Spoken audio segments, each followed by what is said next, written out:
Bem-vindo ao canal Lições e Histórias. Aqui, cada história carrega um ensinamento. Hoje, vamos até Sevilha, na Espanha, cidade onde o sol de julho não pede licença e o calor dentro de certas casas não tem nada a ver com a temperatura lá fora. Vamos acompanhar Alba, 30 anos, que passou 3 anos cozinhando e engolindo humilhações na casa da sogra, enquanto o marido fingia que nada acontecia. O que Leocadia não sabia é que a nora silenciosa havia guardado, com muito cuidado, tudo o que precisava para o dia em que decidisse virar o jogo. Fiquem até o final, porque essa história está cheia de lições. Mas antes de começar, verifique se já se inscreveu no canal. E conta aqui nos comentários de qual cidade você está assistindo, porque a gente gosta muito de saber até onde as nossas lições estão chegando. Agora sim, vamos à história. O calor de Sevilha, em julho, não é uma metáfora, é uma entidade viva. Quem nunca esteve lá, talvez imagine que é um calor parecido com o de Fortaleza ou de Cuiabá, aquele calor brasileiro que sufoca, mas ainda deixa respirar. Não. O calor de Sevilha, em pleno verão, é seco, denso e implacável. Alba havia voltado do mercado ainda de madrugada e estava dentro da cozinha da casa de Leocadia desde as 4 da manhã. Não estava lá por escolha. Estava lá porque não havia outra opção. Naquele dia, a sogra completava 60 anos, e uma festa assim, na visão de Leocadia, exigia um banquete à altura do nome que ela tanto prezava. Um banquete com 5 pratos principais e uma sopa de frutos do mar de entrada. Gambas ao alho, frango assado com alecrim, croquetas caseiras, vitela ao molho de legumes e uma paella grande o suficiente para constar na memória das amigas do clube de petanca por pelo menos 2 anos. Para quem não sabe o que é petanca, é um jogo popular na Espanha e no sul da Europa, em que as pessoas lançam bolinhas de metal tentando chegar o mais perto possível de uma bolinha menor. É o tipo de esporte que parece simples, mas que cria rivalidades sérias entre pessoas de mais de 50 anos. E as amigas da petanca de Leocadia eram exatamente o tipo de público que ela mais queria impressionar. Reparem nisso. Não era para os filhos, não era para o marido, que havia falecido anos antes, era para as amigas da petanca. Às vezes, a vida de uma pessoa inteira gira em torno de uma plateia que, no fundo, não tem o menor interesse genuíno nela. Mas isso é um ensinamento para daqui a pouco. Alba havia saído de madrugada para escolher cada peixe, cada legume, cada ingrediente com a atenção de quem sabe que qualquer detalhe errado vai ser cobrado com juros. Parte do preparo havia sido adiantada na noite anterior, com a Lia já adormecida, os caldos no fogo baixo, as massas das croquetas já refrigeradas. Mas ainda havia horas pela frente. Voltou para a cozinha com os braços carregados e continuou, sozinha, com a pequena Lia, sua filha de menos de 1 ano, presa no quadril esquerdo, porque a bebê não tolerava ser posta no chão enquanto a mãe estava presente. Observem a imagem por um segundo. Uma mulher de 30 anos, com uma criança no colo, preparando um banquete de 5 pratos para 30 pessoas, no calor de uma cozinha sevilhana em julho, enquanto o marido estava no salão de roupa passada, bebendo vinho do fino com os parentes. Se isso fosse uma pintura, chamaria de martírio com cebola ao fundo. Mateu, o marido de Alba, tinha 33 anos. E uma habilidade impressionante para não enxergar o que não queria enxergar. Não era um homem mau, no sentido dramático da palavra. Era algo quase pior. Era indiferente. Havia aprendido com a mãe que mulher boa é mulher que resolve, e enquanto tudo estava sendo resolvido, ele não via razão nenhuma para se mover da cadeira. A irmã de Mateu, Tamara, 28 anos, tinha um talento diferente. O de aparecer na cozinha nos momentos mais inconvenientes, sem ajudar em absolutamente nada, mas com opiniões prontas sobre tudo. Naquele dia, apareceu com um vestido de seda cor de vinho, batom carregado e expressão de quem acabou de chegar de Milão, quando, na verdade, havia descido do quarto de cima. Pegou uma croqueta, deu uma mordida e disse, sem nem terminar de mastigar: Alba, por que essas croquetas são tão pequeninhas? O que os convidados vão pensar? Vai parecer que a gente não tem dinheiro. Alba respirou fundo. Tinha aprendido a respirar fundo com muita frequência nos últimos 3 anos. Tamara, que tal ir ajudar sua mãe a receber os convidados? Aqui está muito quente. E já que você está, poderia pegar ali a 1 minuto para eu terminar a sopa? Tamara recuou como se Alba tivesse pedido que ela abraçasse um porco-espinho. Você está louca? Com esse vestido? Se a menina me vomitar em cima, quem paga a limpeza? Cuide da sua filha. Para isso você é mãe. Saiu. O vestido cor de vinho sumiu pela porta. Lições e Histórias não é um canal que ensina a odiar, mas esse tipo de personagem merece ser observado com atenção. Uma mulher adulta, saudável, sem nenhum compromisso naquela manhã, que se recusa a segurar um bebê por 2 minutos para que a cunhada possa colocar uma panela no fogo. Não é preguiça. É desprezo disfarçado de frescura. E desprezo disfarçado é talvez a forma mais covarde de crueldade que existe. O relógio marcou 12:00. Os convidados já estavam à mesa.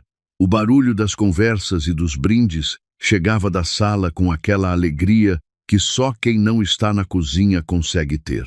Alba carregou as travessas uma por uma, os braços tremendo de cansaço genuíno, não de drama.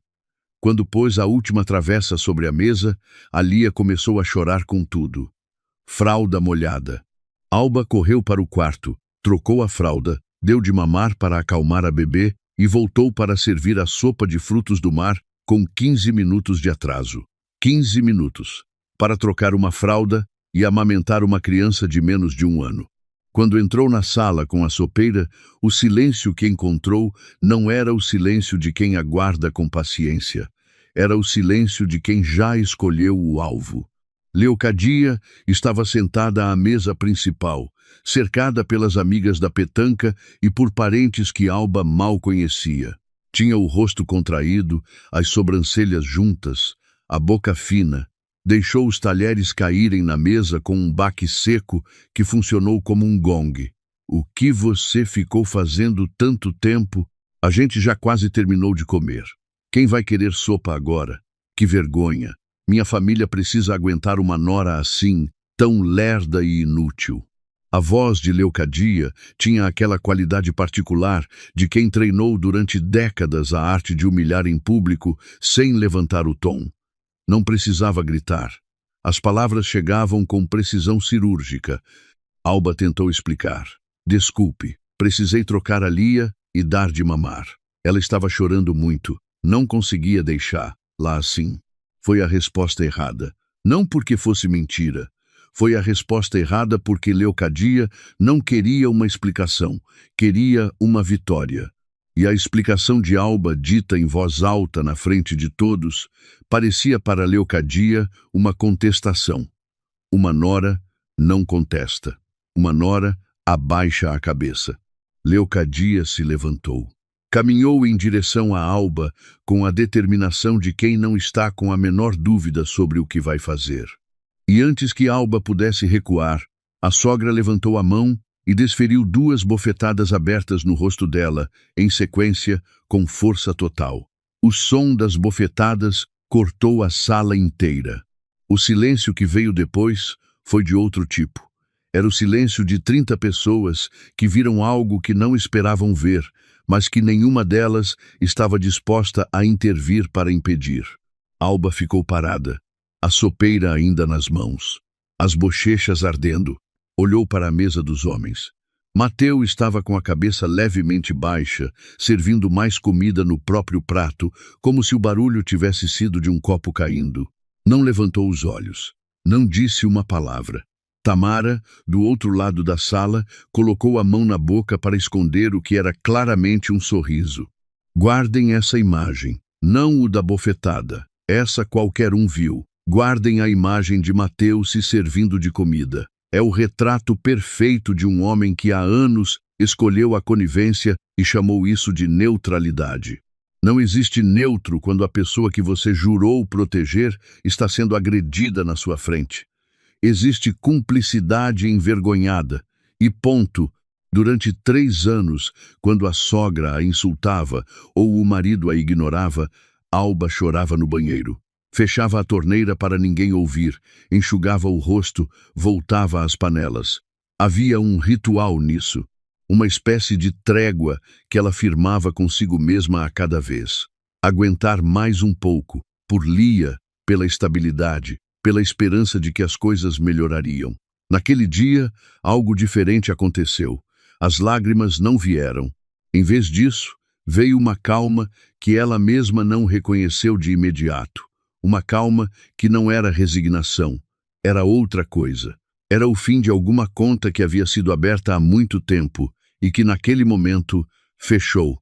Leocadia, vendo o silêncio de Alba, interpretou como submissão. Soltou um bufido de quem encerrou o assunto e caminhou de volta para a cadeira, a postura ereta de quem ganhou. Alba pousou a sopeira em uma mesa lateral, lentamente, sem pressa, e então caminhou em direção a um canto da sala. Havia ali, encostado à parede, um bastão de madeira de nogueira, pesado e escuro, que a família usava para travar uma janela com defeito. Era o tipo de objeto que fica em um canto por anos, sem que ninguém repare. Naquele dia, Alba reparou, pegou o bastão.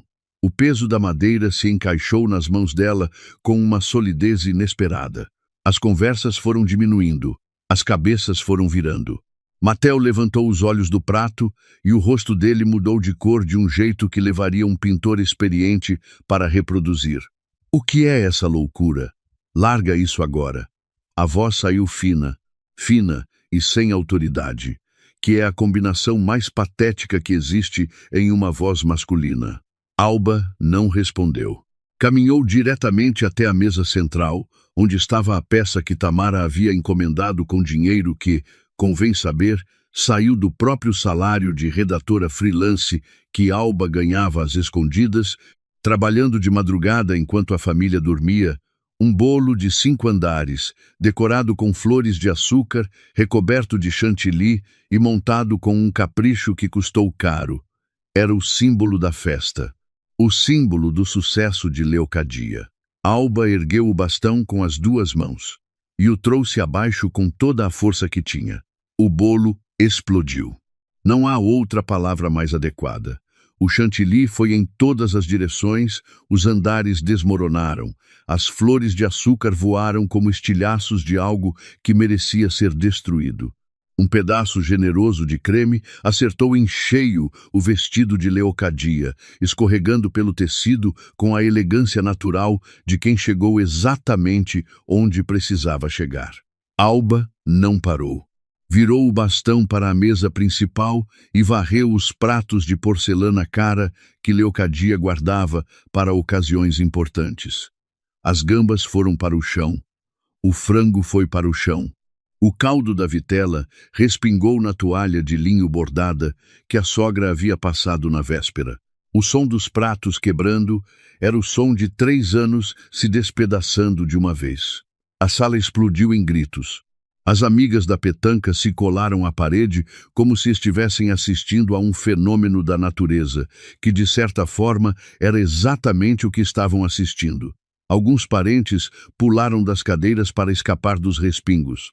Leocadia estava de pé, pálida, a mão no peito, tentando encontrar palavras e não encontrando nenhuma, o que provavelmente foi a primeira vez em décadas. Matel se lançou em direção a Alba com a mão levantada. Parou quando o bastão apontou para o peito dele. Observem a postura de Alba nesse momento. Os pés firmes no chão, os ombros para trás, a coluna ereta, o olhar direto. Não havia raiva no rosto dela, e isso era o que mais assustava. Raiva se conhece, se enfrenta, se contém. O que havia no rosto de Alba era determinação fria, a postura de quem já tomou uma decisão e está apenas executando. A mão de Mateu ficou suspensa no ar por alguns segundos, como se o próprio corpo dele tivesse entrado em conflito com o cérebro, e então desceu. sem tocar ninguém. Alba respirou fundo e falou alto, devagar, para que todos ouvissem. Hoje, na frente de todos vocês, anuncio que estou me divorciando. Durante 3 anos, essa família me tratou como uma empregada gratuita. Fui explorada, humilhada e agredida. Achavam que podiam fazer isso porque eu era boa. Estavam enganados. A partir de hoje, acabou. A papelada do divórcio está na mesa. Assine, Mateu. Adeus, Leocadia. Adeus, Tamara. Adeus a todos. Largou o bastão no chão. O som da madeira batendo no chão foi o ponto final da frase mais importante que Alba havia dito em 3 anos. Caminhou para o quarto. Trancou a porta. Do lado de fora, Leocadia gritava coisas que o narrador vai poupar os seus ouvidos de repetir. Mateu batia na porta com os punhos. Tamara acrescentava a própria contribuição ao caos com uma frequência e um volume que devia estar incomodando os vizinhos da rua inteira. Do lado de dentro, silêncio. Alba abriu o guarda-roupa e tirou uma mala grande. Colocou dentro o que importava para ela e para a Lia: roupas para 1 semana, documentos das duas, a caderneta de vacinação da filha e uma pasta que havia preparado com muito cuidado ao longo dos últimos meses, guardada numa bolsa lateral que Mateu nunca havia mostrado o menor interesse em abrir. Quando a mala estava fechada, Alba pegou a Lia no colo. A bebê olhou para o rosto da mãe com aquela seriedade avaliativa que os bebês têm quando sentem que algo importante está acontecendo. Não chorou. Encostou a cabeça no ombro de Alba com a confiança de quem sabe que está em bom lugar. Abriu a porta. Mateu estava do lado de fora, sem palavras, a expressão de alguém que passou a vida acreditando que o mundo funcionava de um jeito e acabou de descobrir que estava enganado. Alba passou por ele sem 1 segundo de hesitação. Leocadia estava sentada no meio do salão destruído, cercada de chantilly e pedaços de porcelana, chorando com aquela intensidade dramática de quem claramente esperava que alguém corresse para consolá-la. Ninguém correu. Os convidados que ainda estavam ali não sabiam direito o que fazer, e os que tinham mais juízo já haviam saído discretamente. Alba abriu a porta de ferro da casa, saiu para a rua e parou um táxi que passava. Para quem não conhece Sevilha, a cidade tem uma rede de táxis muito bem distribuída. É comum parar um na rua sem precisar de aplicativo, especialmente nos bairros mais centrais. O taxista que parou era um senhor de uns 55 anos, com sotaque andaluz fechado e expressão de alguém acostumado a ver de tudo em anos de profissão.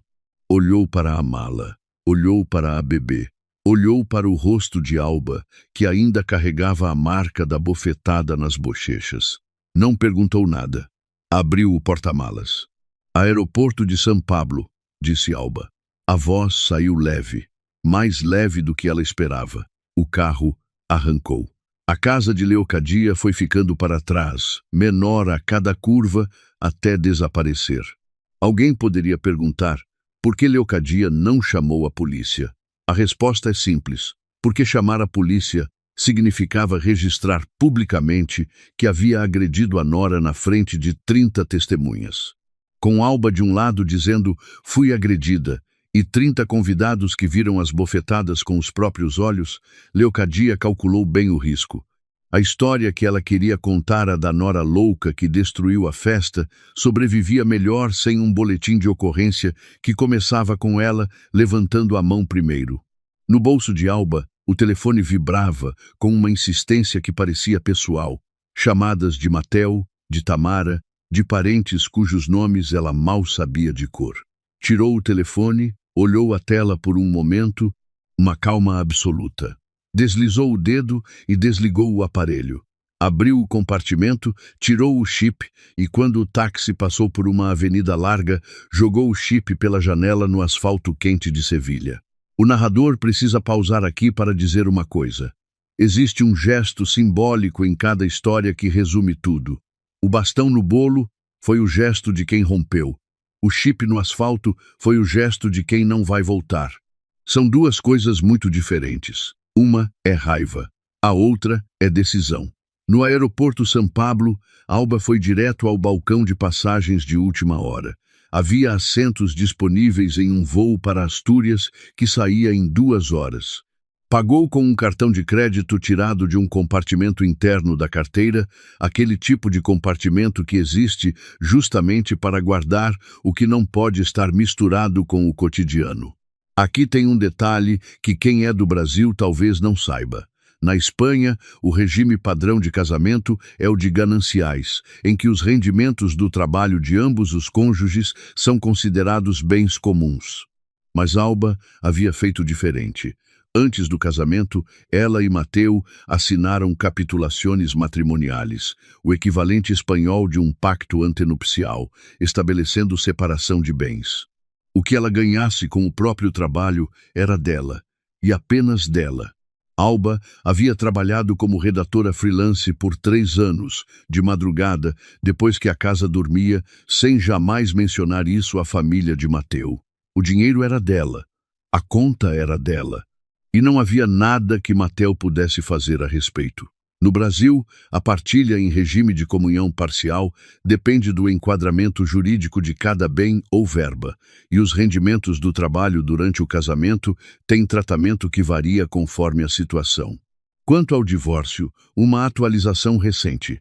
Desde 2024, o divórcio extrajudicial pode ocorrer mesmo com filhos menores, desde que as questões de guarda, convivência e alimentos já estejam previamente resolvidas em juízo.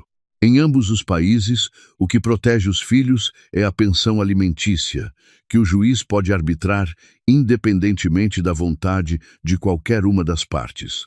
Alba havia feito a lição de casa há muito tempo. O avião decolou de Sevilha às 3 da tarde. Enquanto a cidade foi diminuindo lá embaixo, com o Guadalquivir cortando o centro como uma linha dourada, Alba olhou pela janela com a bebê adormecida no colo. 3 anos dentro daquela casa. 3 anos de mercado às 4 da manhã, de pratos lavados, de insultos engolidos, de choros no banheiro com a torneira aberta. Tudo aquilo estava ficando para trás em velocidade de cruzeiro. Não sentiu nostalgia. Sentiu alívio. O tipo de alívio que vem quando a gente para de fingir que aguenta mais do que aguenta. O aeroporto de Astúrias fica numa região conhecida como Espanha Verde, e o apelido faz sentido. Diferente do sul seco e ardente, o norte da Espanha recebe uma umidade que vem do mar Cantábrico e mantém a paisagem verde o ano inteiro. Em julho, enquanto Sevilha queimava a 42 graus, Astúrias estava com 22, com brisa, com cheiro de pinheiro e terra molhada. Para Alba, saindo de uma cozinha de 6 horas em pleno verão andaluz, foi como entrar num outro mundo. Seguindo a indicação de uma amiga antiga, Alba encontrou uma casa rural na encosta de uma montanha coberta de floresta, a 1 hora do aeroporto. O quarto tinha paredes de madeira de castanheiro, uma janela grande com vista para um vale coberto de névoa e lençóis brancos que cheiravam a lavanda. Alia dormiu quase no instante em que tocou a cama. Alba saiu para a varanda. O silêncio de Astúrias não é o silêncio vazio de quem está sozinho. É o silêncio cheio de quem finalmente está em paz. Vento nas árvores, um pássaro distante, nada mais. E então, pela primeira vez desde aquela tarde absurda de bolo explodido e chip no asfalto, as lágrimas vieram. Não eram lágrimas de dor, eram de outra natureza, aquelas que vêm quando o corpo finalmente recebe permissão para soltar o que estava comprimido. Alba chorou por um tempo que ela não soube medir, com as mãos apoiadas na grade de madeira da varanda, olhando para o vale que ia e vinha na névoa. Quando terminou, se sentiu diferente. Não curada, mas mais leve, como se houvesse retirado um peso que estava tão instalado que ela já havia confundido com parte do próprio corpo. Dormiu. A primeira noite inteira de sono desde que não lembrava quando. Os dias seguintes, em Astúrias, tinham uma qualidade quase irreal depois do que havia vivido. Pela manhã, chá no balcão com vista para a montanha. caminhadas curtas por trilhas de pedra com a Lia no canguru. Refeições simples em restaurantes pequenos. Silêncio. Foi na quarta tarde que o telefone novo que havia comprado no aeroporto tocou com um número desconhecido. Alba atendeu com a intuição de quem já sabe o que vem. Muito bem, Alba. A voz de Mateu tinha aquela qualidade pastosa de quem tentou ensaiar o que ia dizer e não ensaiou o suficiente. Monta um escândalo, some de férias e deixa esse caos aqui. Volta agora mesmo. Ajoelha e pede desculpa para a minha mãe na frente de todo mundo. Se você se comportar, talvez eu considere relevar. Se não voltar, nem você nem a menina veem um centavo desta família. Vou deixar as duas passando necessidade. O narrador vai pedir atenção aqui. Prestem muita atenção no vocabulário que Mateu usou. Considere relevar, como se ele fosse a parte ofendida.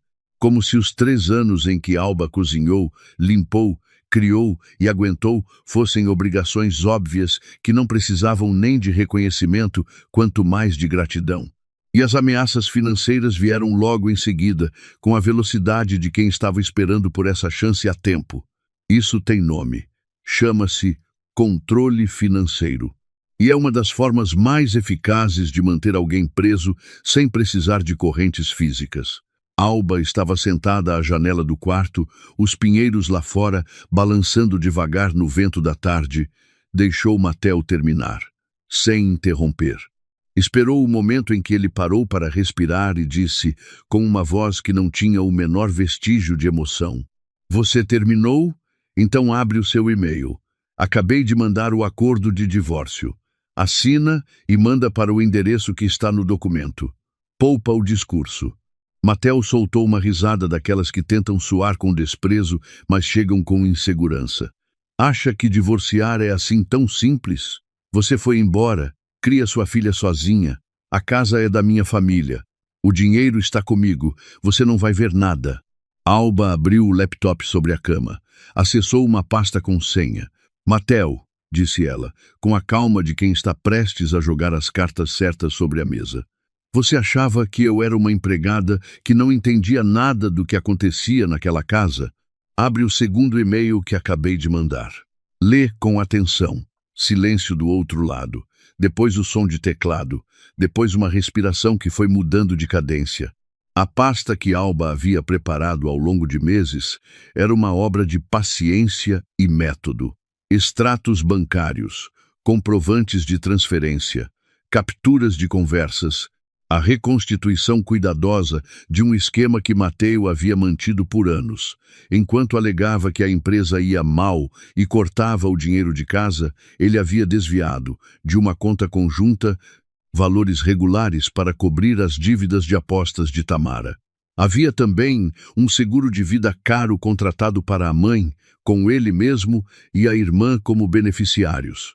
30.000 euros. É o equivalente a quase 180 mil reais na cotação atual. É o valor de um carro importado novo. É 1 ano e meio de salário de um professor universitário em São Paulo. Era o saldo de uma conta cotitular que o casal usava para despesas da casa e Alba tinha 3 anos de comprovantes mostrando exatamente quanto havia depositado ali, com os próprios rendimentos, enquanto Mateu retirava para cobrir as apostas da irmã. Em regime de separação de bens, a divisão de uma conta cotitular depende da prova de quem aportou o quê. Alba tinha essa prova. Mateu sabia disso. "Você está ouvindo?" perguntou Alba. Do outro lado, a respiração de Mateu estava pesada. 15.000 euros transferidos para a minha conta nova. Mais 400 euros por mês de pensão para a Lia até ela fazer 18 anos. Você assina o divórcio consensual, e esses documentos ficam dentro dessa pasta para sempre. Se você tentar me enrolar, esse dossiê vai para o tribunal e uma cópia vai para a direção da sua empresa. O cargo de subdiretor que você tanto se orgulha vai durar quanto tempo depois disso, você acha? O silêncio que se seguiu era o silêncio de um homem que estava calculando as saídas e não encontrando nenhuma. "Você tem até amanhã de manhã." Alba fechou o laptop, pôs o telefone sobre a mesa. Ficou olhando para os pinheiros por um momento. Olhem para essa mulher. Não inventou nada, não forjou um único papel. Simplesmente prestou atenção ao que acontecia à sua volta. Guardou o que encontrou e esperou. Quem tem olhos abertos dentro de casa, mesmo dentro de uma casa que machuca, costuma ver mais do que os que habitam essa casa imaginam. Na manhã seguinte, às 8 em ponto, o aplicativo do banco enviou uma notificação para o telefone de Alba. Transferência recebida, 15.000 euros. Alba leu a notificação 2 vezes. Não de incredulidade, de confirmação. O cobarde havia calculado que salvar a carreira valia mais do que qualquer batalha jurídica, e havia calculado certo.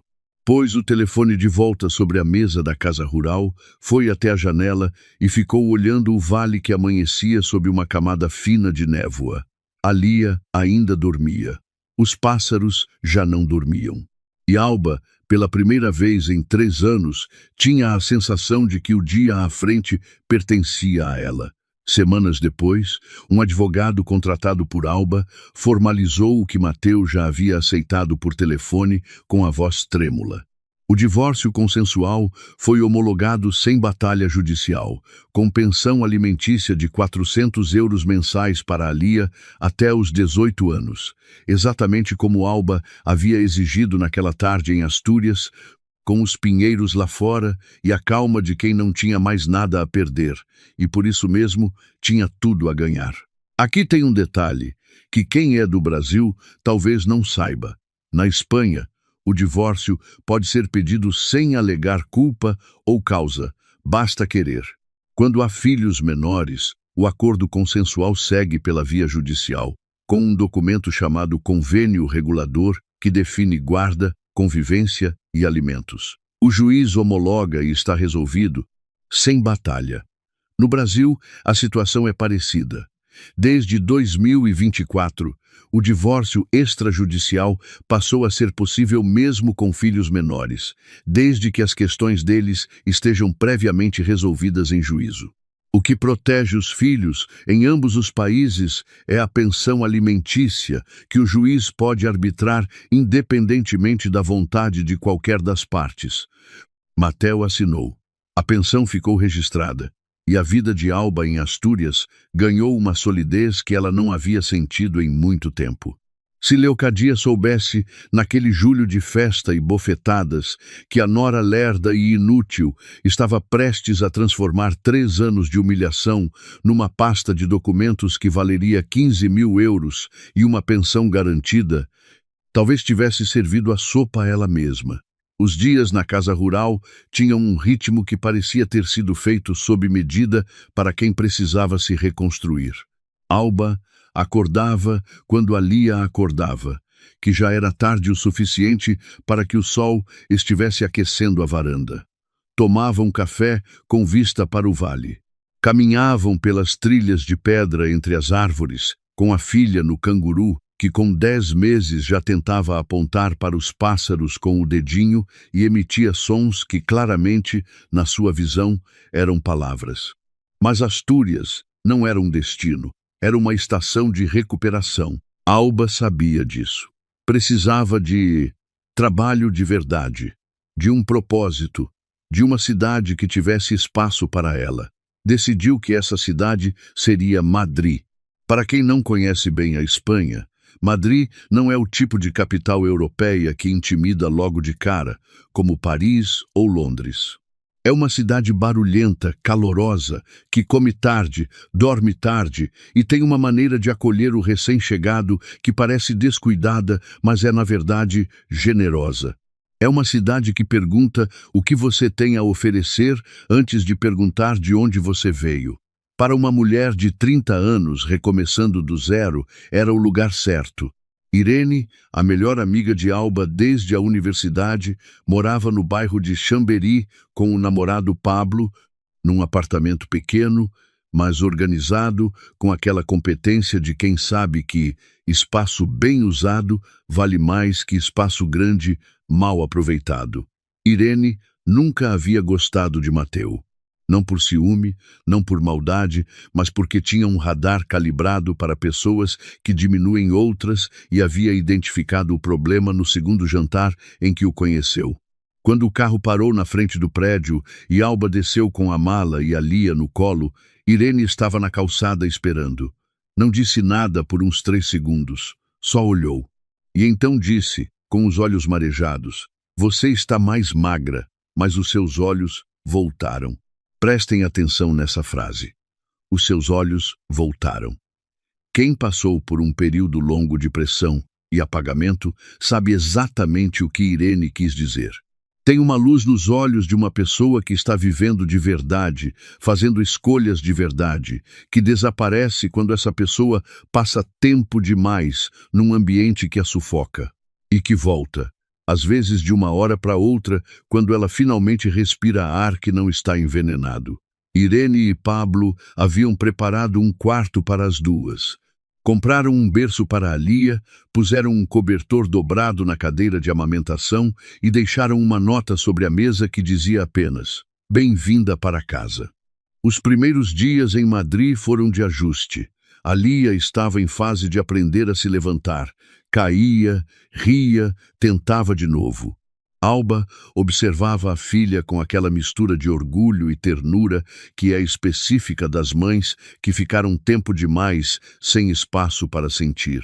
Enquanto a Lia dormia ou ficava com Irene por algumas horas, Alba abria o computador e voltava ao trabalho.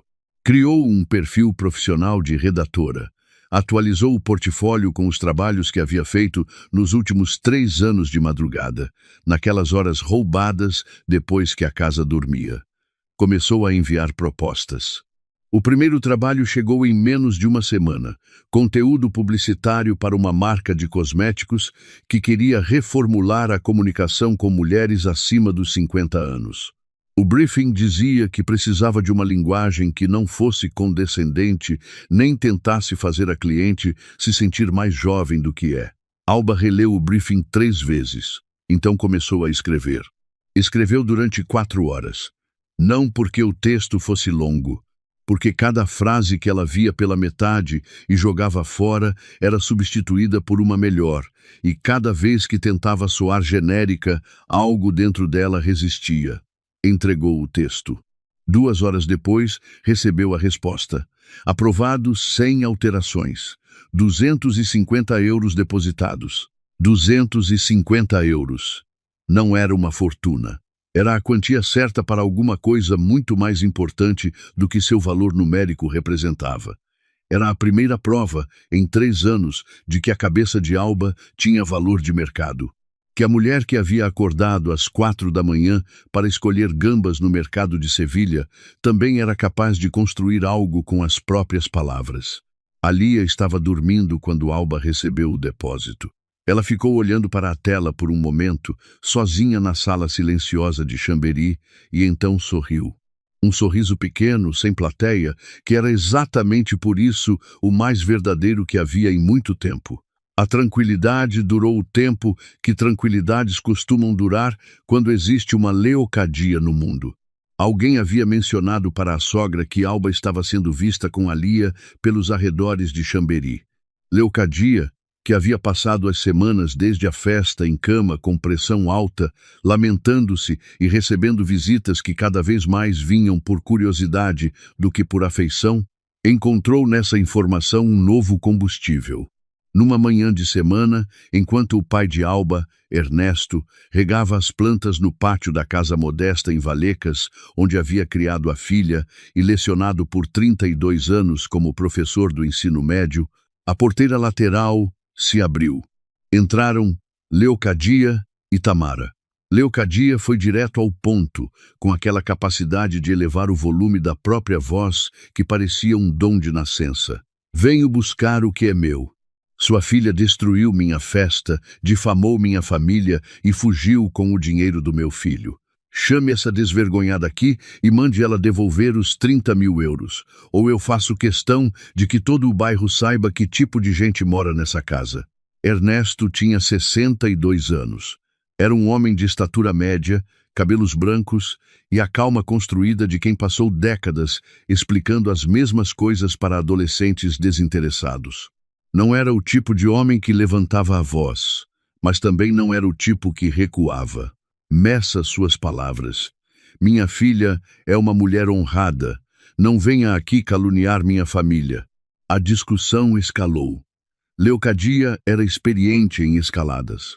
Cada resposta de Ernesto era recebida como combustível, e Leocadia atirava de volta com o dobro da intensidade, as acusações ficando mais cruéis a cada rodada, atacando a honra, o nome, a filha. Ernesto levantou o braço para apontar para a saída. E então levou a mão ao peito. E caiu. O médico que atendeu Ernesto no Hospital Gregório Maranhão usou a expressão acidente vascular cerebral extenso. Em linguagem mais simples, o cérebro do pai de Alba havia sofrido um dano grave pela interrupção do fluxo de sangue. Estava vivo, mas estava na unidade de terapia intensiva, conectado a monitores, e o que viria depois dependeria da intensidade do tratamento e da velocidade da recuperação. Aqui cabe uma informação importante para quem está acompanhando. Na Espanha, o Sistema Público de Saúde, chamado de Sistema Nacional de Saúde, cobre atendimento hospitalar de emergência, internação e reabilitação. É um sistema sólido, financiado por impostos, acessível a qualquer cidadão. O ponto é outro. O acesso rápido a programas de reabilitação intensiva e a certas tecnologias específicas pode variar muito conforme a região, a demanda e a disponibilidade de equipamentos. Para quem precisa de resultados mais rápidos, a rede privada oferece protocolos intensivos com tecnologia de ponta que o sistema público nem sempre consegue garantir no mesmo ritmo. No Brasil, o Sistema Único de Saúde funciona de forma parecida.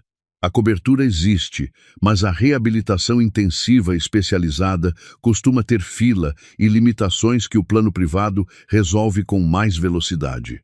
A conta inicial que a clínica privada de reabilitação neurológica apresentou à Alba para os tratamentos complementares era de 10 mil euros. 10 mil euros é o equivalente a quase 60 mil reais. É o valor de uma reforma completa de um apartamento de 2 quartos em São Paulo. Era, para Alba, naquele momento, uma montanha. Para quem não sabe, as clínicas privadas de reabilitação neurológica na Espanha usam equipamentos robóticos de fisioterapia assistida que ainda são recursos raros e concentrados em poucos centros no Brasil. São exoesqueletos motorizados que ajudam o paciente a reaprender movimentos que o cérebro perdeu. A tecnologia acelera a recuperação de forma significativa e tem um custo proporcional à sofisticação. O dinheiro do divórcio cobriria uma parte, mas não tudo. E havia o apartamento a alugar, a Lia a sustentar, os meses à frente. Alba instalou-se no hospital. Irene ficava com a Lia durante o dia, levando a menina ao hospital no fim da tarde para que Alba pudesse vê-la, por algumas horas antes de ela dormir. De dia, cuidava da burocracia hospitalar, ficava ao lado da mãe nos corredores, conversava com médicos, anotava tudo em cadernos. De noite, quando o corredor ficava mais silencioso e o cheiro de desinfetante tomava conta de tudo, abria o computador no colo e trabalhava. Aceitava qualquer projeto, textos de site, roteiros de vídeos institucionais, descrições de produtos, artigos de blog, qualquer coisa com palavras. A cada trabalho entregue, uma pequena quantia entrava na conta. Não era suficiente, mas era o que havia. Olhem para essa imagem. Uma mulher sentada num corredor de hospital às 11 da noite, com o computador no colo, escrevendo para pagar as medicinas do pai. Não estou romantizando isso. É uma situação dura. O que estou dizendo é que existe uma dignidade específica em quem, diante de uma situação que estaria justificado em desmoronar, encontra o trabalho como âncora, como prova para si mesmo de que ainda está de pé. Foi num desses dias de corredor que Alba viu o anúncio.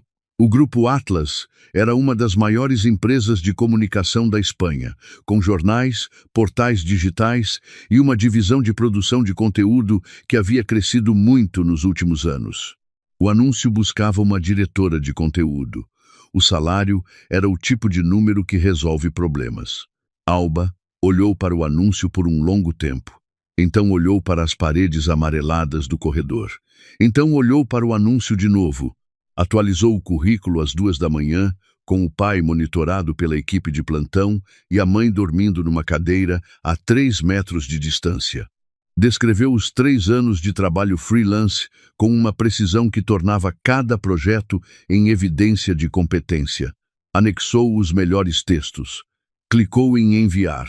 Depois, fechou o computador e ficou olhando o teto por um tempo. Havia algo libertador em tentar sem ter nada a perder. Quando o pior já aconteceu, o medo de fracassar perde muito do peso. Foi numa tarde daquela mesma semana que Mateo apareceu no corredor. Estava com o terno amassado, a camisa por fora de um lado, os olhos vermelhos de quem havia dormido mal por vários dias. Tinha o ar de quem havia preparado um discurso e, ao mesmo tempo, não havia preparado nenhum. "Você está satisfeita?" disse, parando a alguns passos de distância com as mãos na cintura. "Conseguiu me destruir. O cargo de subdiretor era meu. A diretoria recebeu uma carta anônima contando tudo. Minha vida pessoal, o dinheiro, tudo. A não ser você, quem mais saberia isso?" Alba ergueu os olhos do computador. Estudou o rosto do ex-marido por um momento. Havia algo diferente nele, além do cansaço. Era uma espécie de encolhimento. O homem que havia bebido vinho do fino no salão, enquanto ela cozinhava para 30 pessoas, parecia menor do que ela lembrava. "Mateo, não mando carta para ninguém. Não desperdiço meu tempo com você. Maldade encontra maldade sozinha, sem precisar de intermediário. Se alguém te denunciou, é porque alguém que você maltratou decidiu que era a hora. Não sou a única nessa lista." Mateo ficou em silêncio por um momento. Então mudou de tom, de acusador para suplicante, que é a transição clássica de quem não tem mais argumentos. "Olha, sei que seu pai está grave. Precisa de dinheiro. Eu preciso do emprego. Vai até a diretoria da empresa, diz que a carta é mentira, que o divórcio foi amigável, que tudo foi mal interpretado. Faça isso e eu pago 20.000 euros. Dá para cobrir o tratamento dele." Notem o que está acontecendo aqui. Mateo estava usando a vida do pai de Alba como moeda de troca para a própria recuperação profissional. Usando uma criança, uma doença, uma família destruída pela própria mãe dele como negociação. Isso não é desespero, isso é caráter. Alba fechou o computador devagar. Levantou-se. Quando falou, a voz era baixa, mas não deixava nenhuma dúvida sobre onde as fronteiras estavam. "Seu dinheiro está sujo. Minha família não precisa dele. Meu pai é um homem íntegro e eu prefiro trabalhar a noite inteira aqui nesse corredor a aceitar um centavo que passou pelas suas mãos. Vá embora antes que eu chame a segurança." Os ombros de Alba estavam retos, o queixo erguido, a coluna na posição de quem não está pedindo, está afirmando. Mateo tentou sustentar o olhar por um segundo. Não conseguiu. Pegou a pasta, se virou e foi para o elevador. A porta do elevador fechou. Guardem essa cena. Não pelo que Alba disse, que foi preciso e suficiente. Guardem pelo que ela fez logo depois. Alba sentou-se de volta na cadeira. Respirou fundo e reabriu o computador. Isso, exatamente isso. Não ficou olhando para o elevador, não foi ao banheiro chorar, não ligou para ninguém para contar. Reabriu o computador, porque havia um prazo. Porque havia um pai no quarto ao fundo que precisava de tratamento. Porque a vida não pausa para os confrontos emocionais. E quem entende isso cedo tem uma vantagem silenciosa sobre quem ainda acha que precisa processar tudo antes de continuar. Isso não é frieza, é força com método. Alguns dias depois, chegou um e-mail do Grupo Atlas. Tinham gostado do currículo. Queriam uma entrevista. Alba acordou às 4 da manhã naquele dia. Não para ir ao mercado desta vez, mas para se preparar. Vestiu o melhor que tinha na mala. Um conjunto de tecido leve em tom de ocre queimado, discreto e preciso. Fez a maquiagem no banheiro do hospital com o espelho pequeno, cobrindo as olheiras com o cuidado de quem sabe que aparência não é vaidade, é comunicação. A mulher que ela viu refletida tinha 30 anos, um ano de tempestade concentrado nos olhos e a postura de alguém que já sobreviveu ao suficiente para não se impressionar com uma sala de espera. Na sala de espera do Grupo Atlas havia 10 candidatos. A maioria jovem, bem vestida, com aquela confiança de quem nunca precisou provar nada fora de uma apresentação de slides. Olharam para Alba da forma discreta que as pessoas olham quando querem avaliar sem parecer que estão avaliando. Alba não olhou de volta. Ficou sentada com as mãos no colo, em silêncio, como alguém que não precisa do ambiente para se sentir segura, porque a segurança veio de dentro para fora. A prova prática era criar uma estratégia de comunicação para uma nova linha de nutrição infantil voltada a mães em transição da amamentação. Os outros candidatos apresentaram análises de mercado, planos com influenciadores, dados de alcance digital. Eram apresentações competentes, tinham gráficos bonitos e tinham, todas elas, um problema sutil que Alba identificou enquanto ouvia. Falavam sobre as mães sem nunca ter sido uma delas às 3 da manhã com um bebê que não para de chorar. Quando chegou a vez de Alba, ela foi até a lousa. Escreveu uma única frase: lágrimas no escuro. Virou-se para os avaliadores. Estamos errando o alvo. Uma mãe recente não quer ver imagens perfeitas. Ela está sozinha, exausta, sem dormir direito há semanas, num corpo que ainda não reconhece, muitas vezes com um companheiro que não entende o que ela está passando. Ela não precisa de campanha. Ela precisa de uma voz que entenda que ela está bem nessa escuridão. Minha estratégia não vende leite. Cria uma comunidade. Documentários curtos e reais, sem filtro, sobre o que é a maternidade de verdade. Quando essa mulher sentir que alguém a enxerga, ela vai confiar no produto para sempre. Lealdade nascida da emoção dura muito mais do que lealdade nascida de uma promoção. O silêncio que se instalou na sala era o tipo de silêncio que vale mais do que aplausos. O diretor executivo do Grupo Atlas tinha 50 e poucos anos, cabelos grisalhos e a expressão de alguém acostumado a ouvir apresentações competentes, mas raramente emocionantes. Olhou para Alba por um momento depois que ela terminou e assentiu. 2 dias depois, o telefone tocou. Era o Grupo Atlas. O cargo era dela, com um salário que cobria os tratamentos do pai e ainda deixava margem. Mas naquele mesmo dia, enquanto ainda processava a notícia, chegou outra chamada. Héctor tinha 40 e poucos anos, barba irregular e o tipo de entusiasmo contido que caracteriza quem trabalha com histórias de verdade. Era diretor de documentários e havia lido artigos antigos de Alba sobre gastronomia espanhola num portal que havia fechado anos antes. Encontraram-se num café pequeno perto do hospital. Estou preparando um documentário chamado Fumaça e Alma, um percurso pela Espanha, atrás das histórias humanas, por trás da comida de rua.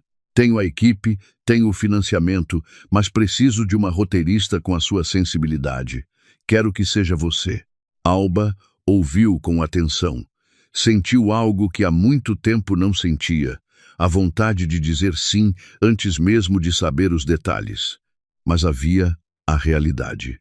Héctor, gostaria muito, mas meu pai está internado. Preciso de estabilidade financeira agora. Não posso depender de algo incerto. Héctor abriu uma pasta sobre a mesa. O projeto tem patrocínio internacional de uma fundação cultural europeia. O salário é competitivo. E o patrocinador oferece apartamento para os membros principais da equipe durante 2 anos. Você e a sua filha poderiam se mudar imediatamente. Os roteiros podemos organizar com viagens planejadas para que você não fique longe da sua família por longos períodos. Alba olhou para os documentos. Os números eram reais. A proposta era real. Pediu 3 dias para pensar. Naqueles 3 dias, o pai melhorou. Ernesto saiu da unidade de terapia intensiva numa manhã já do fim do verão, quando o calor de Madrid começava a ceder para as primeiras brisas de setembro. Estava mais lento, a fala ainda um pouco arrastada do lado esquerdo, mas estava consciente, estava presente, e quando Alba entrou no quarto e sentou ao lado da cama, apertou a mão da filha com uma firmeza que fez as lágrimas de Alba saírem antes que ela pudesse evitar. "Filha", disse Ernesto, a voz mais suave do que o normal, mas com a mesma precisão de sempre. "Sua mãe me contou sobre as 2 propostas. Você está inclinada para o emprego de escritório por causa do dinheiro para pagar o hospital." Alba abriu a boca para confirmar. O pai levantou levemente a mão. "Não. Ouça, eu passei 32 anos ensinando jovens a pensar. O que eu aprendi é que quem abandona o que ama por segurança costuma ficar sem as 2 coisas no fim. Você já pagou um preço grande demais por segurança falsa. Não pague de novo. Faça o documentário. Escreva histórias que valem. Isso vai ser a minha melhor medicina." Havia algo específico naquele momento que o narrador quer que vocês guardem. Não foi um discurso bonito de pai cinematográfico. Foi um homem que havia acabado de enfrentar a morte, que sabia que a recuperação seria longa e difícil e que, mesmo assim, estava preocupado não com o próprio conforto, mas com o caminho da filha. Isso tem nome. Chama-se generosidade genuína, e é uma das coisas mais raras que existem. Alba chorou abraçada ao pai. Quando saiu do quarto, tinha a resposta. Ligou para o Grupo Atlas e agradeceu educadamente. Ligou para Héctor e disse: "Aceito. Quando começo?" A resposta de Héctor chegou com uma energia que atravessou o telefone. Segunda-feira. O apartamento ficava no bairro de Salamanca, em Madrid. Para quem não conhece, o bairro de Salamanca é uma das áreas mais valorizadas da capital espanhola. Ruas arborizadas, prédios do século XIX, reformados com cuidado, comércio de qualidade, uma quietude que cidades grandes raramente conseguem manter no centro. O tipo de bairro onde a calçada está sempre limpa e as pessoas caminham sem pressa. O apartamento que o patrocinador do documentário disponibilizou ficava no 15º andar de um prédio com portaria 24 horas. Tinha 2 varandas, janelas grandes, piso de madeira clara e uma vista de Madrid que, num entardecer dourado, era capaz de fazer qualquer pessoa esquecer por alguns minutos que a vida tem problemas. Irene e Pablo ajudaram na mudança num domingo. Quando a porta do apartamento abriu e a luz da tarde entrou de cheia pelo corredor, a Lia soltou uma gargalhada e saiu correndo pelo salão, caindo e se levantando, como se o apartamento fosse um parque particular, criado especialmente para ela. "Você conseguiu", disse Irene, abraçando Alba por trás, enquanto as 2 olhavam a Lia explorar o espaço.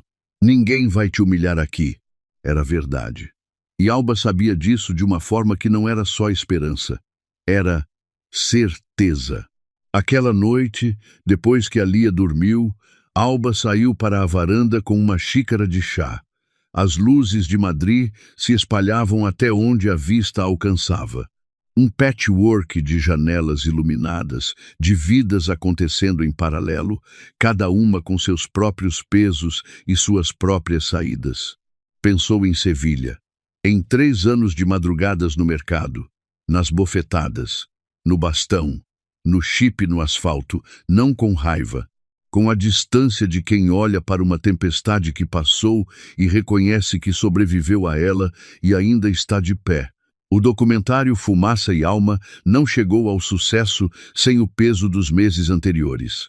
Nos meses seguintes à mudança para Salamanca, Héctor era exigente da forma certa. Não pedia perfeição, pedia verdade. Devolvia roteiros com anotações longas que diziam coisas como "isso está escrito, não vivido", ou "essa frase é bonita, mas está mentindo". Alba reescrevia, às vezes 3 vezes a mesma cena. Às vezes jogava tudo fora e começava de novo às 11 da noite, com a Lia dormindo no quarto ao fundo e a cidade de Madrid em silêncio lá fora.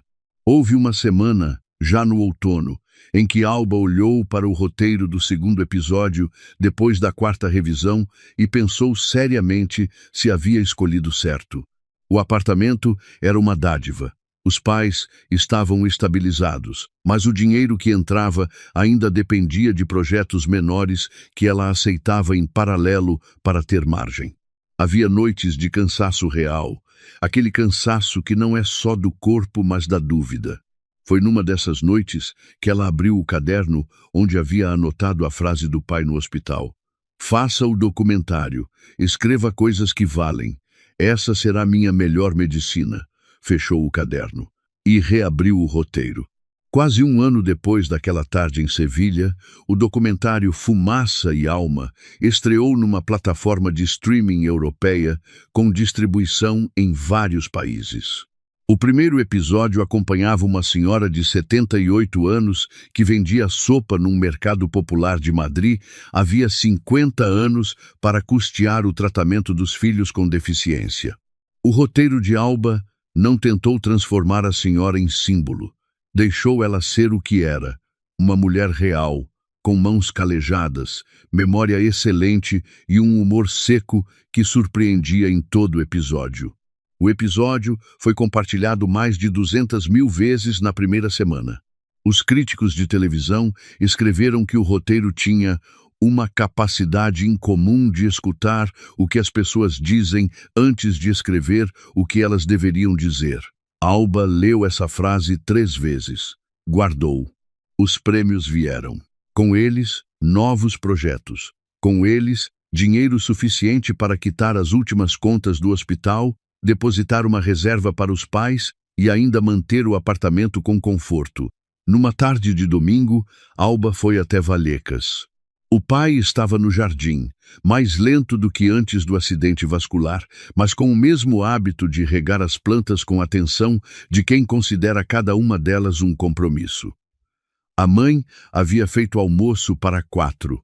A Lia correu para o avô e se pendurou na perna dele com toda a convicção dos seus quase 2 anos de vida.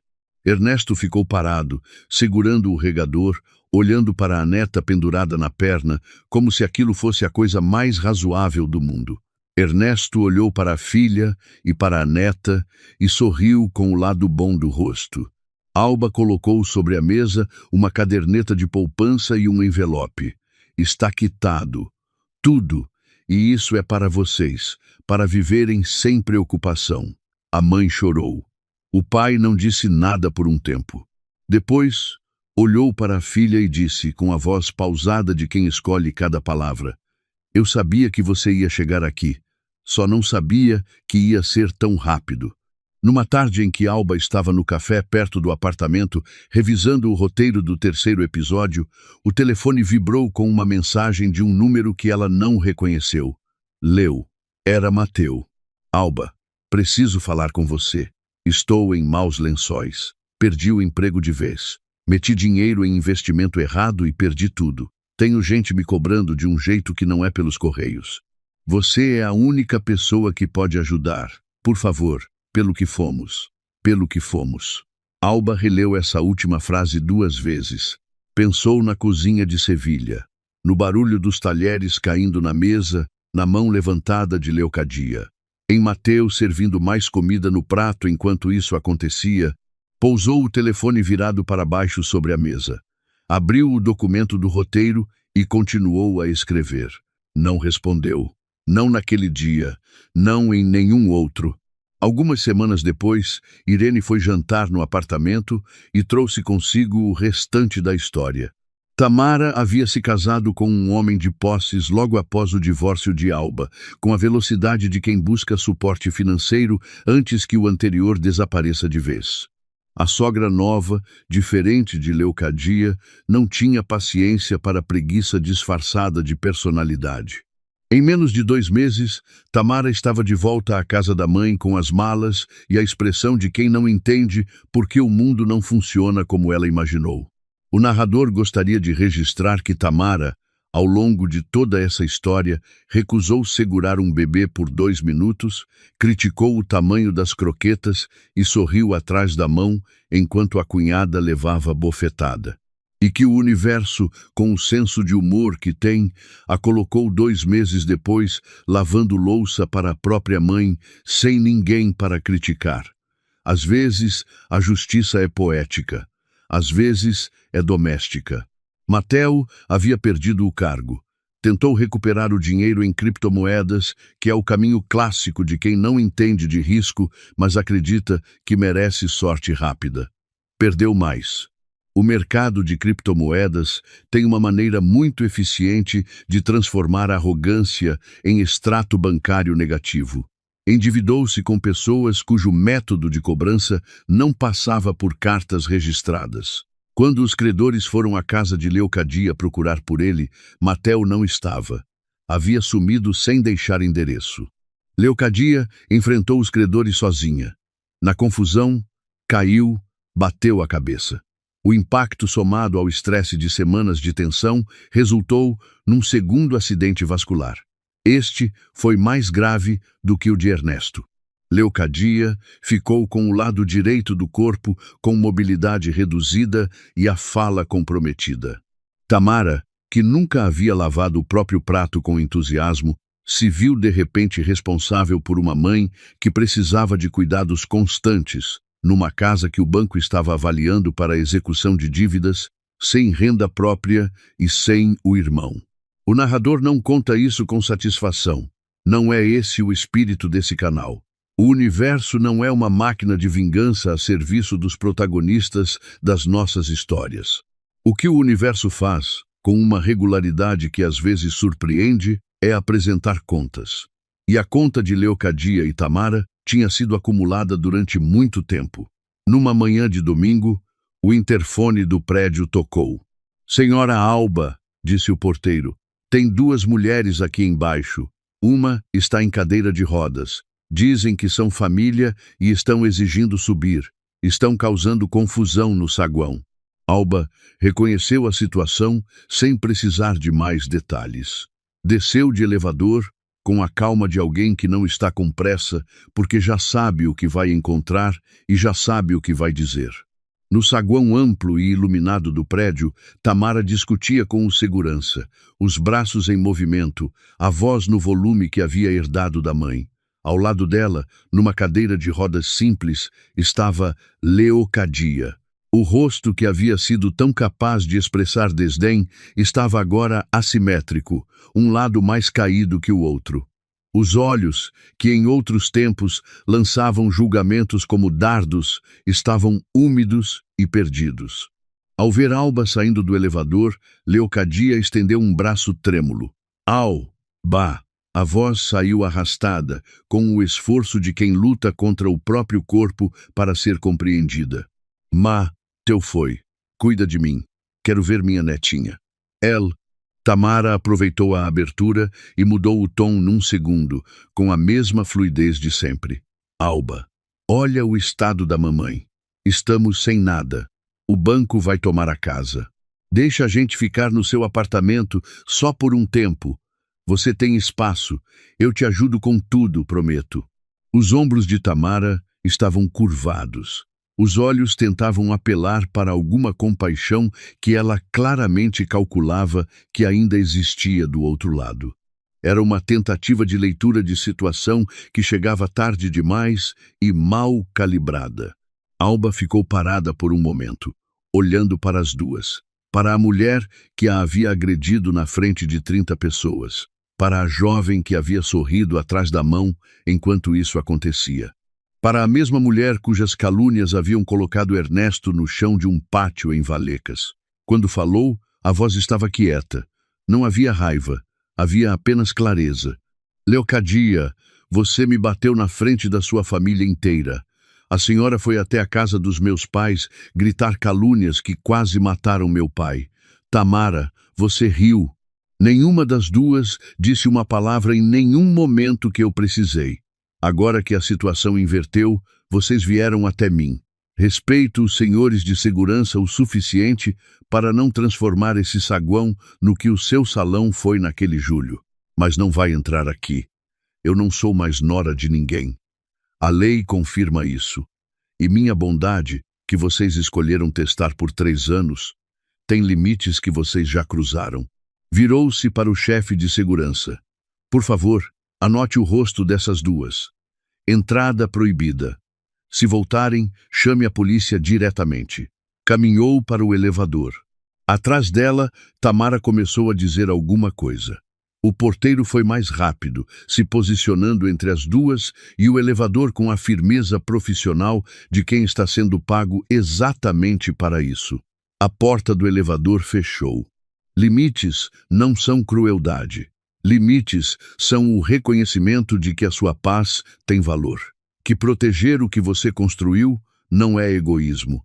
Que dizer não para quem te machucou não é vingança, é higiene emocional. O porteiro, que havia presenciado a cena inteira com a expressão profissional de quem é pago para não ter expressão, esperou Alba entrar no elevador. Virou-se para o saguão vazio e, com toda a calma do mundo, foi buscar um café. Alguns dias tem esse tipo de episódio. A vida continua. A história de Alba não termina no elevador. Termina de frente para o futuro. Semanas depois, uma manhã cedo, com a cidade ainda escura lá fora e a Lia dormindo no quarto com a respiração tranquila dos que dormem sem peso, Alba preparou a mochila para uma viagem longa.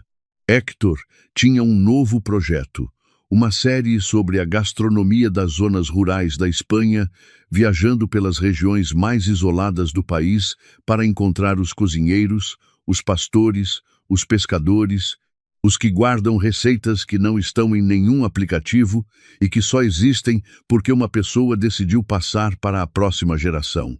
Era o tipo de projeto que exigia presença, escuta e a capacidade de encontrar o humano dentro do cotidiano. Era o tipo de projeto que havia sido feito para a Alba. Despediu-se da Lia, que dormia de bruços com o urso de pelúcia debaixo do braço. Despediu-se da mãe, que havia ficado para tomar conta da neta durante a semana de filmagem. "Voa alto, filha", disse a mãe, segurando o rosto de Alba nas 2 mãos por um segundo. No aeroporto, Héctor e a equipe estavam reunidos com aquela energia específica de quem está prestes a ir para algum lugar que vale a viagem. O avião decolou para Astúrias e dali uma van entrou pelas estradas de montanha dos Picos de Europa. Para quem nunca ouviu falar, os Picos de Europa são um maciço montanhoso no norte da Espanha, dividido entre Astúrias, Cantábria e Leão. São picos que chegam a mais de 2.600 metros, vales cobertos de névoa matinal, vilarejos com menos de 100 habitantes, onde o tempo parece ter decidido por conta própria que não precisava correr. É um dos lugares mais fotografados e menos visitados da Espanha, o que é exatamente o tipo de paradoxo que o turista brasileiro adoraria resolver se soubesse que aquilo existe. A van parou no alto de uma estrada de curvas. Lá fora, a paisagem se abria em camadas de verde e cinza sob um céu que no final de agosto ainda tinha aquela luminosidade específica do norte da Espanha, diferente do azul intenso do sul, mais suave, mais fundo. Alba abriu a janela. O ar entrou com cheiro de terra e pinheiro e umidade e alguma coisa que não tem nome, mas que o corpo reconhece como liberdade. O vento moveu o cabelo dela. E a mulher que havia cozinhado para 30 pessoas, numa cozinha de 42 graus, que havia engolido 3 anos de humilhações em silêncio, que havia saído com uma mala e uma bebê e destruído um bolo de 5 andares a caminho da porta, que havia trabalhado de madrugada em corredores de hospital e escrito histórias que fizeram 200.000 pessoas parar o que estavam fazendo para ouvir o que uma senhora de 78 anos tinha a dizer. Essa mulher sorriu. Não para a câmera, não para ninguém em particular. Sorriu para a montanha. E a história de Alba, que havia começado no calor sufocante de uma cozinha em Sevilha, terminava aqui, no frescor dos picos de Europa, com as janelas abertas e o caminho à frente. Todo fim que vale a pena é também um começo. Esse é o ensinamento que essa história guarda. Não é sobre bater num bolo, não é sobre reunir provas. É sobre o momento em que uma pessoa decide que o que ela é vale mais do que a paz falsa de quem aguenta o insuportável. Alba poderia ter aguentado mais. Muita gente aguentaria. E a vida teria continuado, cinza e pesada, por anos. O que mudou tudo não foi o bastão. Foi a decisão, um segundo antes de pegar o bastão, de que ela não ia mais fingir que aquilo estava bem. Quem aqui conhece alguém que está num lugar que não merece estar, numa relação que diminui, numa casa que oprime, numa situação que consome e que fica por medo de que o desconhecido seja pior? Mandem essa história para essa pessoa, não para ensinar a destruir bolos, para lembrar que o outro lado do medo costuma ter mais ar do que a gente imagina. Se você chegou até aqui, obrigado. Histórias como a de Alba merecem ser ouvidas até o fim, e quem ouviu até aqui sabe exatamente por quê. Conta aqui nos comentários qual parte dessa história ficou com você. E se você ainda não está inscrito no canal, esse é o momento.